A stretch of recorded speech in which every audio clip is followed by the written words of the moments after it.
Hello guys, আসসালামু আলাইকুম। Welcome to my back to my channel Jahan Ahmed. তো গাইস, আমার নাম হলো জিহান। আমি আপনাদের নতুন ব্লগার। অনেকেই হয়তো আমাকে চেনেন না। আমার পরিচয় জানতে হলে আমার এই ছোট্ট ব্লগটি দেখতে হবে। তো আমি সারাদিন কি করি, কখন খাই দাই, কখন স্কুলে যাই, এগুলো শেয়ার করার জন্য আমি এই ছোট্ট ব্লগটি নিয়েছি।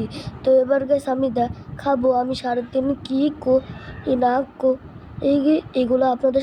হ্যালো গাইস, আমি যখনই ব্লগ করছিলাম তখনই দেখি আমার সুরাম্য একটি মজার পিঠা বানিয়েছে। গাইস দেখো মজার পিঠাটা কেমন হলো। গাইস দেখো মজার পিঠাটা কেমন হয়েছে। আমি তোমাদের হাত দিয়ে নিয়ে দেখাচ্ছি, কিন্তু এটা এখন আমি খাবো না গাইস, আমি শুধু তোমাদের হাত দিয়ে দেখাচ্ছি। যদি তোমরা নেক্সট বার দেখতে চাও আমার চ্যানেলটিকে লাইক সাবস্ক্রাইব